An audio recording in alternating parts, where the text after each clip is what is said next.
Hi, Rajat. Thank you so much for taking our time for this interview. For the viewers, may we request you to please share your story in your own words? Yeah, absolutely. First of all, thank you for having me. It's absolutely an honor to be able to speak. And thank you to actually allowing me to be in this space to share what I've been through. And probably it'll help other few students. So I'd say that my overall journey has been extremely challenging. But looking back, I'll say it has been equally rewarding as well. And so I want to start with just sharing that I started initially with computer science engineering back in the days, which is probably a little common across a lot of Indian population. But that's what I started with, and I got an opportunity to work with Samsung Electronics in their R&D division. So those were the first 2 years post my engineering degree, where I think what I more focused on was on the engineering side of things, was not able to see the complete picture of how my engineering work was contributing towards the overall business. And I think post 2 years, I realized that I wanted to make more of an impact, or I would say more probably get an understanding of how my work is really impacting the business as a whole. And it was after 2 years that I made the decision to go and work towards a very small technology manufacturing firm. I was one among the co-founding members of that organization, and that probably allowed me to work more towards building a firm versus working for a bigger firm where I'm not making that much of an impact. But I think that was the key difference which I saw when I started working for this small firm. And so this was the place where I got a lot of business exposure. And I thought that this is probably the area which I want to explore more in, which led me to the next step of actually trying to identify what are the business schools, or more probably a place where I can get formal training in business. Because I think one thing which I reflect now and see is that we made a lot of wrong decisions.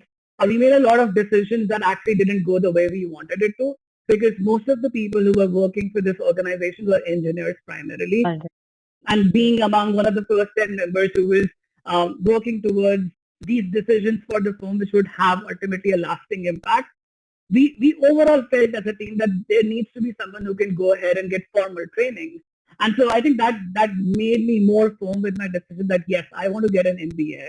And I think that was the time when I started studying for the GMAT, started exploring what kind of opportunities that may explore for us. Because even today, I would want to go back and start a business of my own. And so I think that was the time when I started exploring for places, preparing for the GMAT, came to Exports Global for overall application process. And then here I am today.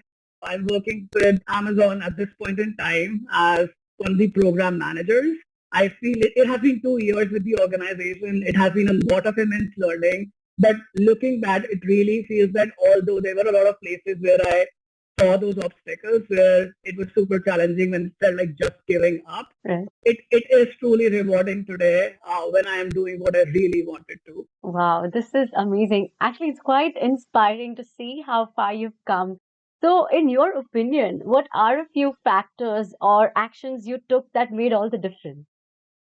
Yeah, absolutely. So I think if I look back, I would say for aspirants who are working towards the GMAT, one of the critical things in terms of my preparation in the first few stages was trying to identify what my strengths and weaknesses are. I think that was super critical. And I think one of the good mediums to really do that is taking mock tests.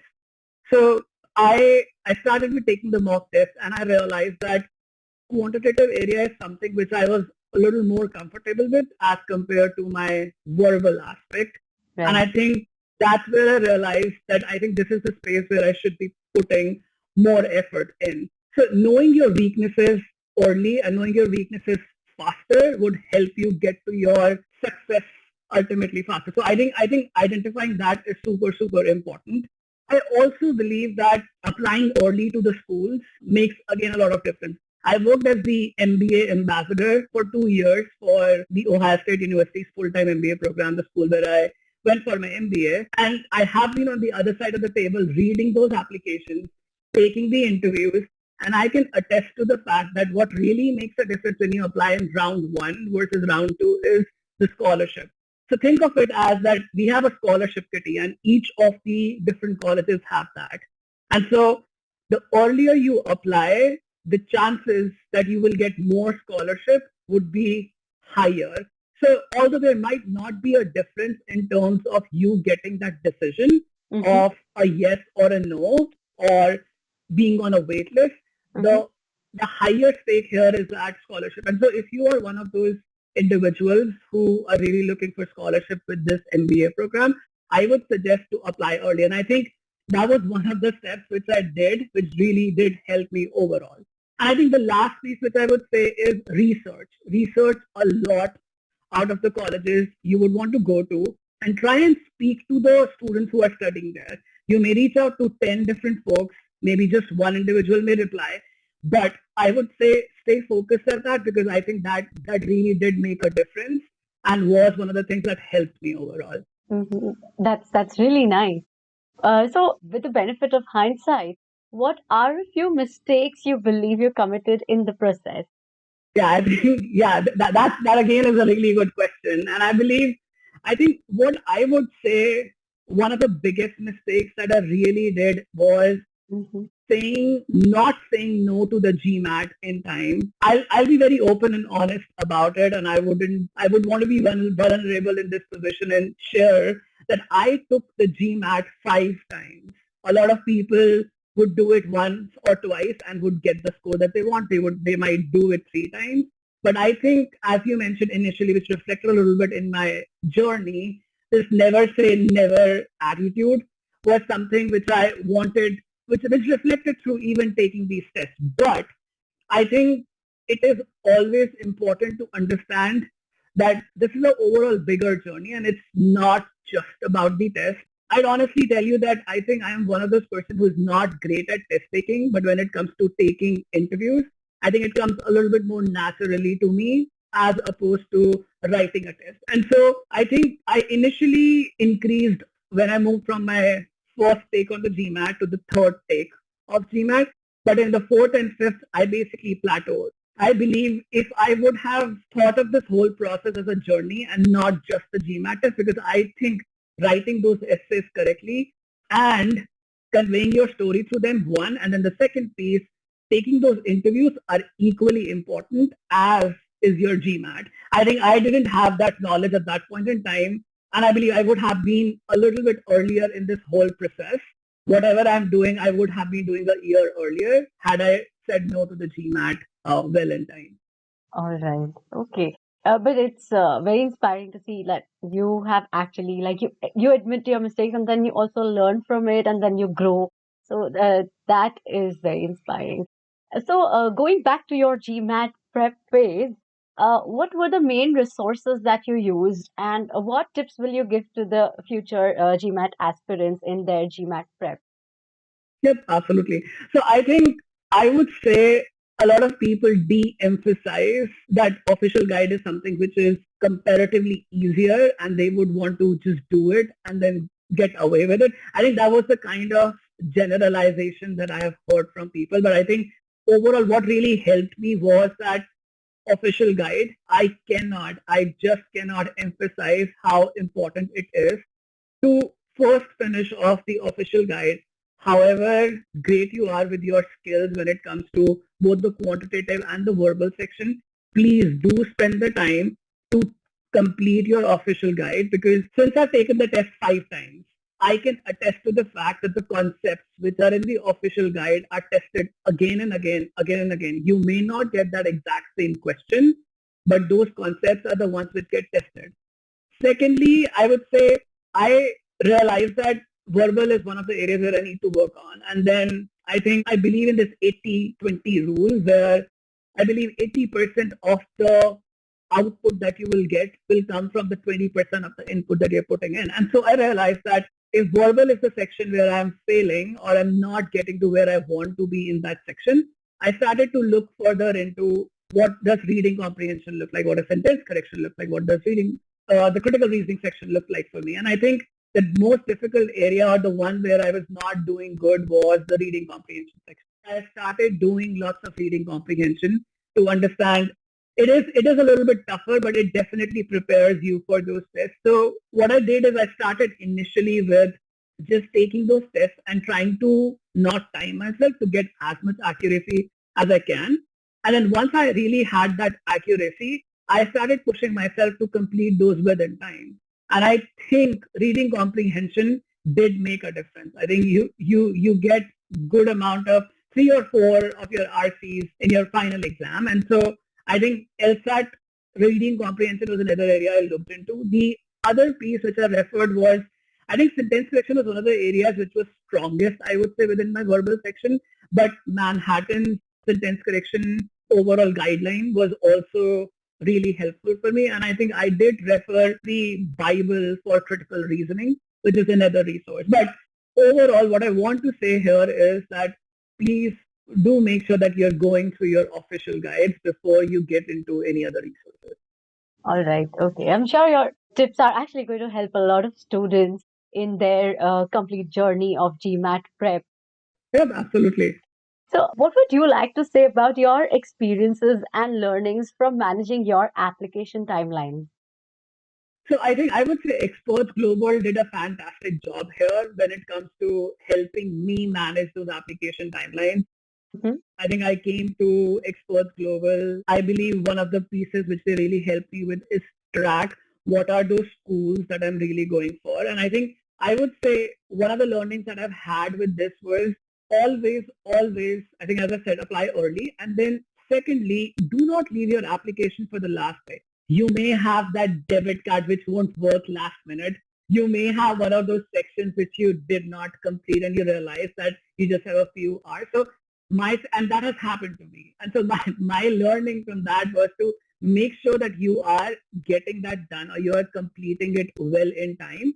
And so what I did was I had the strategy of I had those 10 different schools which I was applying to, and I did put on it just helps me better manage my application, but I did put on a reminder on calendar at 30, 15, 17, and 3 days before the deadline for that specific school.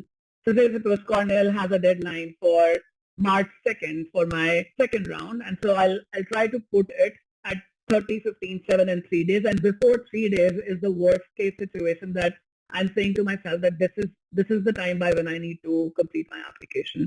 And so I would say those were my big learnings, but I think Exports Global was really fantastic overall here, specifically in helping me track those application timelines better. Okay, that's really nice. It's good to know that it was so helpful for you. Yes, Uh, absolutely. so, would you like to describe your interview experience with the B school? Yeah, why not? Absolutely. So I think I'm one of those individuals who actually did do the application process twice. In year one, I went in and applied. So my focus was to really get into the top 30 schools overall. And I think initially, since I took the GMAT 5 times, as I told you, it was my third turn when I stopped and I started applying for colleges just to see where I stand. And I think that process overall helped me. So when I applied during my first time, I did it to 10 different schools and I got through 9 of them, which is commendable uh, to an extent. But I think those were not the schools which I really wanted to go. So Okay. cracking those was great at one end, but at the same time, those were not really the ones I was going for. And so I can describe my interview process with all these different business schools. Business schools. I would say, first of all, don't freak out about the fact that these are the interviews which are made to make you fail. Mm-hmm. Then I was actually interviewing for the Ohio State University MBA program as an ambassador. We are trained to make sure that the other person succeeds. I am here in that interview to make you feel comfortable, to get the best stories out of the professional experience that you have had. So don't freak out about the fact that this is to grill you or this is to put you in a situation where you're not being able to perform. We would want you to be in that comfortable spot to be yourself and share those stories out. And so when I was taking that interview, I think overall I felt most of my interviews were very conversational. I got a lot of follow-up questions with every answer I gave to the question. And I think the second part which I wanted to convey is that most of my interviews were very behavioral. So when I say behavioral, I mean, please, of course, know your stories well. And when I say know your stories well, at least know about the fact that what do you want to do post MBA? Mm-hmm. Why do you want to do an MBA? Why do you want to do an MBA now? And Um, then the other side of it as why are you looking out for this specific school? Know in detail about yourself, every specific thing that you can be asked about. And I think these were the basic questions that I got. And then the behavioral side, always be able to talk about different situations. For example, tell me about a time where you had a difficult boss to deal with. Tell me about a time where you had to solve a complex problem. Tell me about a time where you had to deal with ambiguity. And so I think these are the questions which are really critical and tell us how you would perform when you'll be in that business school. And you're basically referencing your past. So it is telling us how you have behaved in similar situations in the past and how that would influence or how you would be behaving once you'll be at that business school. So I think overall my MBA interviewing experience with all these business schools, I would say was super conversational, a lot of behavioral questions. And I think if you're able to focus on those well and know your stories, I think it will not be difficult at all. this is interesting because a lot of students do have the perception that it will be like a grilling session, but it's very good to know that it is conversational and all we have to do is know the stories well. So Yes, that's really nice. totally.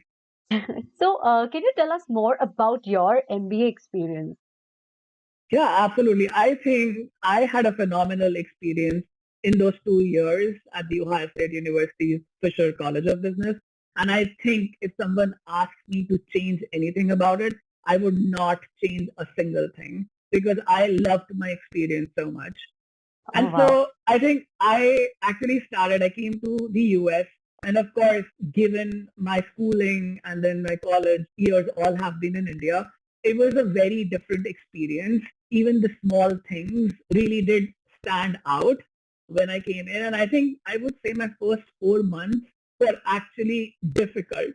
And difficult in the sense that you do not have, say, your friends and family who've been supporting you all throughout. You're basically in an environment where you're seeing a very different culture overall. You're trying to fit in that overall piece of so many different things. And I think the first 4 months, I would say, when you're actually studying for your different exams, you're in a very different setting where you would see a lot of discussions and case studies. And mostly the Indian education system, we have had more textbook driven and then more test taking. It is more collaborative in the sense that there are people sitting in the class and professors are really asking you to contribute. And so it would be very, very conversational again in the classes. And I think I wasn't very comfortable with that initially. And so the first 4 months were a little difficult. However, once I finished my first semester, I think you really adapt and you learn how the overall process is. Of course, you make friends through this timeline. And then I think what really also helped me was that I was one of the ambassadors who was working in the admissions office with the admissions committee. So people who really interviewed me were the people who were colleagues of mine when I went to the school. And I think they really made me feel like home when I was working there. And so I was able to share. And so my first set of friends came with that admissions committee itself, which really made the experience good. And I think there was no looking back after that. I delivered two career treks for my college, meaning I built up two technical treks where we took a group of 15 students to Seattle in Washington and then to San Francisco to go to these different tech companies like Google. So we went to Google, we went to Uber, Microsoft, Airbnb, and basically meeting our Ohio State alumni. So allowing those students to get an opportunity to speak with them and understand what all these different alumni members do on a day-to-day basis in more of a networking session and then be able to get that first conversation with them because I think that those are the steps you need to really make to actually get to the jobs or where you see yourself post MBA. And so I think the school gave me that opportunity to build those from scratch. And I think apart from, of course, just the everyday learning process that you would have at a business school with the case studies, with the case competitions, I think this was something which was a big highlight for me. Of course, you would also get, I think one thing which also stood out was that I got an opportunity to go to Malaysia to do a consulting project with a company outside, which is definitely a great experience because it is more of hands-on learning than sitting in a classroom. And so that was also a great experience through these 2 years that I got. Wow. Seems like it was quite a wholesome experience, your Yeah, entire MBA absolutely. journey. That's amazing. So, can you tell us more about the job search experience during the MBA? Yeah, absolutely. So I think I would probably tell to aspirants who are thinking about how life looks like post MBA. I'm living one since the last. I graduated in 2019, so it's almost been 3 years. And so I would say I think the overall application process post MBA looks very different from what it looked like for me when I was applying for jobs or when I was just interviewing for companies post my engineering degree. And so I think the biggest difference that I've seen is that you are basically on your own. The school will provide you resources. The school will give you that mentorship. The school will not give you the company or those folks who would help you get that interview right just in front of you. You'll have to strive and you'll have to work hard to get those. And so one of the different things which I saw here was that most of the colleges will not have the companies come on campus, which is more or less the case in terms of when it comes to Indian colleges that you are in your second year of college and you have a line of companies coming in and you just go and take the interview. It's not like that. It would be to an extent. See, that is not to say that you will not have any companies coming to your campus. There will be definitely companies coming to the campus, but they won't be in as huge number as it is at a typical business school in India. And so the most critical aspect Mm-hmm. or the thing that would get you success, and this is not what has helped me, but a lot of my friends, is networking. You need to really understand what is it that you would want to do post MBA. And sometimes you might say that, okay, I am not clear what I want to do, and it is okay. It is 100% fine to not know what you want to do, but you really need to get down to at least two or three areas that interest you. So think of this as what is the industry that you want to get in, what is the function you're really looking for, and what is the location you would want to be in. And so what I did was I did the process a little more differently. And again, this might not work for you or might work for you. How I approached the overall process was that while the overall, I would say the careers office at the school would help you give those resources, I considered myself more on my own while they helped me do the mock interviews. And so I started reaching out to a lot of Ohio State alumni who were in the companies that I wanted to work for. And I started doing that early during my internship process as well as during my full-time MBA search. And just even sending them a message saying, hey, this is the common point, which is try to find that common connection first. That I am an Ohio State alumni, I'm an Ohio State MBA student, and you are an alumni, which is a common point. Maybe sometimes you might find that they have an engineering degree in computer science, which is again a common point. Or they might have some interests that are very similar. So I would just say that I am an OSC student trying to just learn more about your journey that you have been through. Can you Right. give me 20 minutes of your time? And so I think I've done a lot of those and I've heard a lot of people say, oh, it doesn't work. But I would say even if I have to reach out to 20 people to just get two responses, I'll do that. Because Right. my ultimate job, so when I completed my MBA, I got two different jobs. One was at Apple in Singapore, which is a totally different geography. And then one was at a consulting firm in New York. It's called GEP. And both of them were through Ohio State alumni. Both of them were actually through my conversations on LinkedIn. I think I didn't really apply to a job going to the careers portal of that specific company, but instead I got referrals from these first initial conversations I had with them. And I would really emphasize on this that this is how most of the people would really get jobs. And so be ready for it. Mm. It is going to be difficult, but once you crack it, it's going to be very, very rewarding. You'll of course pat yourself on your back and say that you really did that. And so, yes, that's how my overall interview application process looked like. Wow, this is amazing. And it's really, really nice to know like how you've actually put in so many efforts to be where you are right now. So that's truly an inspiration, your entire journey. And we would really like to congratulate you on your journey to success because there's so much the students can learn from you and your journey. So, what would be your final message or suggestion to all the viewers watching this video? I would say if I have to say one thing, I'd say work backwards. And when I say work backwards, I'd say think about what you really want to do post MBA. Or if you can really think what you want to do 5 years from where you are. I know it's a very difficult thing to pinpoint it, and how I can say that because I've been in those shoes roughly 7 years ago when I was trying to write those essays and put down, okay, what do I want to do 5 years from now? What do I want to do 10 years from now? And sometimes it just feels super difficult to put that out. But trust me, I think the more time you spend on it thinking about what you really want, do you want to work for that tech company like Google, Amazon, Facebook, those companies? Do you want to go and work for a hedge fund or an investment bank? Do you want to be in a consulting firm, the big four or big three? I would say try and even understand what excites you, what motivates you, what inspires you. Mm-hmm. It may not come easy, and when I say work backwards, how you can really do that is even when you're in your MBA application process, and let's say you don't know what you want to do, just think about the company you want to work, or think about a function. Maybe you like product management, maybe you like doing business consulting.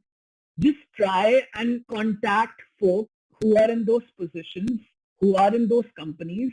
And again, you may get one or two responses, but there are people who would want to help students who have gone through this process and will be able to tell you what would be good and what would not be good. And when you really hear those stories, when you really hear what they do on a day-to-day scenario, you try and get to know if you want to really do that, or if that's what you thought you'd like but you won't like. And so when I say work backwards, try and see if you can strike those conversations with those. One, from that conversation it gets easier to identify what would your goals look like, what would your short term goals look like. At least you know that, okay, this is what I want to do post MBA, and then track back to where you are, what you need to do in order to actually get there. And I think this is something that would really help you. This is something which I can say in hindsight, I didn't do it, but I think if I would have done it, it would have been all the better.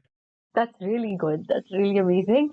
Thank you so much for sharing all your experiences and learnings with us because I'm so sure, like, all your suggestions, they're going to help thousands of students in their journey to success.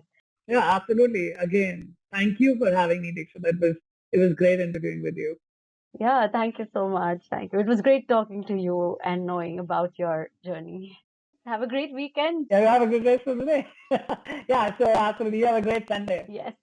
Thank you so much. Take care. All right. Yep, you too. Thank you. Okay.